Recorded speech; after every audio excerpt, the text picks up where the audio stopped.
Blind, I think, in this case, but in erring nonetheless, for striking blows along the fault lines of their child's hearts by telling me, in an attack of my selfishness, we all have to make allowances for you, of course because of the way you are. From the distance of a couple of years, I have to admit that I haven't any idea just what he meant, and I'm not sure that she knew either. She was awfully angry. By the time as the words thudded home, I felt my worst fear suddenly realized. I could bear being called selfish. I am. But I couldn't bear the corroboration that those around me were doing in fact what I'd always suspected from them. Professing fondness while silently putting up with me because of the way I am. A cripple. I've been a little cracked ever since.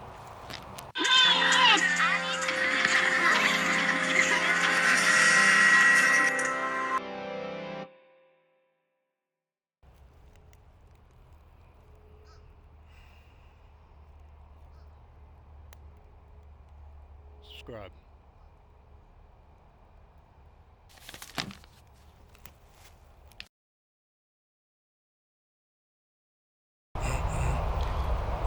I've been reading, I think I'm on to shorter works. I just read a short, not story, anthropology about, I don't know.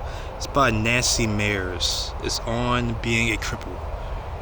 She suffers from MS, multiple sclerosis, with nerve damage that spreads and slowly cripples you. And in it, though, it was very interesting. She was talking about when you become a cripple or have any plight, that the first thing in society that you do is you overcompensate. And so you start acting out a character so that you can keep your place in society. And it's almost like you're soothing others around you for your impairment.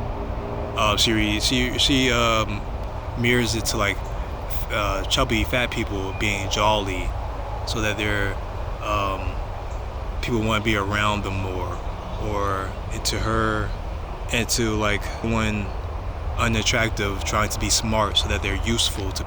And that wasn't the I guess the mountain of her concerns, the tip of her concerns, but it was just a mirroring of how she feels, especially being in a position where she's dependent on others,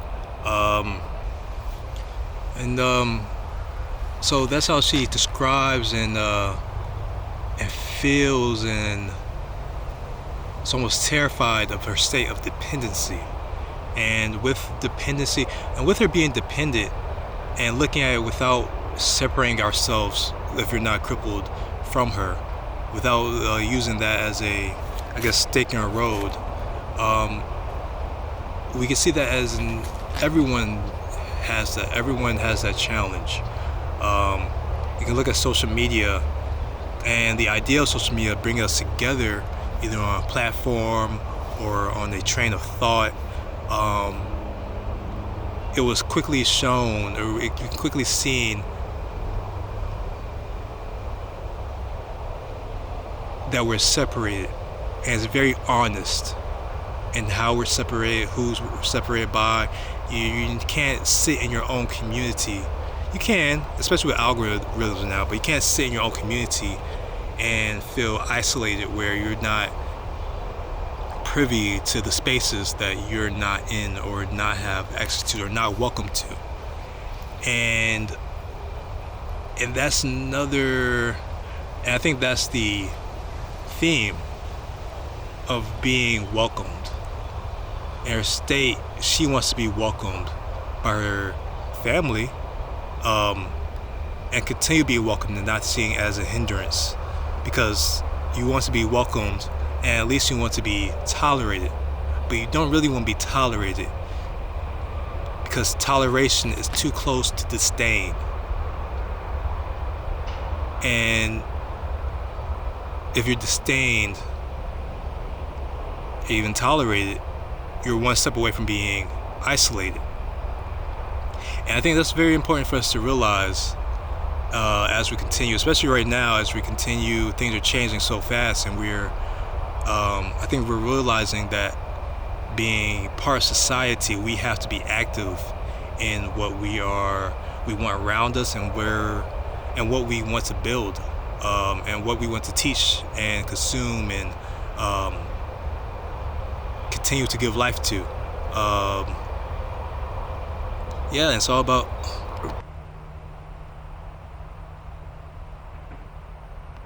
So we want to. So it's the ideal is to go where you're welcomed, and the idea is to be cognitive, even in those spaces where you are welcomed, because of the fear that they could be faking, and the fear that faking can end. And that's the fear. And what I'm doing and what I'm saying is not really a practice that I'm asking you to practice. I think it's a fear that we all hold inside already. And I'm just talking through it as if we're walking to the steps, as if it's the first time we thought that thought. But it isn't the first time that the thought has been thought, and it won't be the last. And it'll be something that we have to continue, or maybe me or you, or I don't know.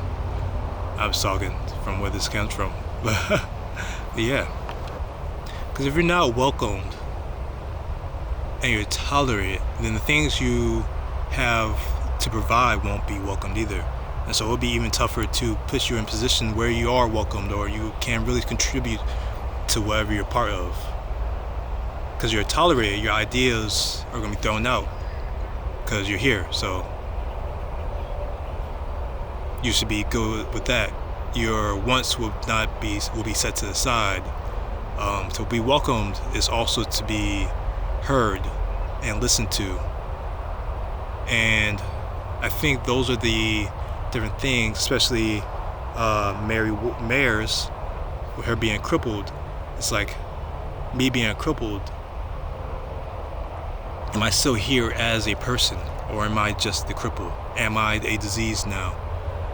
Am I simply MS? Am I still me and everything that I have to provide? And yeah, so that's the fear, that's the wish, the hope, the life. Thank you. I don't really know what else to say about it. I usually, how I've been doing these videos, a thought will lead to another thought, maybe a piece of work. But I think that stands by itself. That thought. I think it stands by itself. I think it's because it's true. Because it's truth. And it doesn't really need too many explanations, because it'll just circle back to that thought. So yeah, that's about it. It's short. Thanks.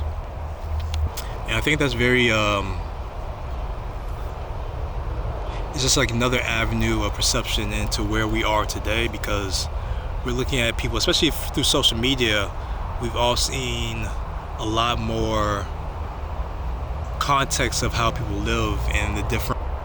And we can come back to this Doge team and the administration and what they're doing right now. Just think about all the layoffs that have happened, and the mass layoffs that have happened, and the terms that have been used to describe those layoffs, as in there were unnecessary waste, and there were excessive use of monetary taxpayer, whatever they were calling, and you're calling a mass group of the population as not even tolerable. They're being completely rejected. And so when you think of this idea of wanting to be welcomed, and not just the people of society, but the government that you live under is doing the exact opposite, you have to think of the effect that has on the people, and not only how they view themselves, but the world that they live in. So things are going to And when I stop there, I'll think about that more. I thought of it as I spoke it, so I'll give myself time to think about that more. But yeah.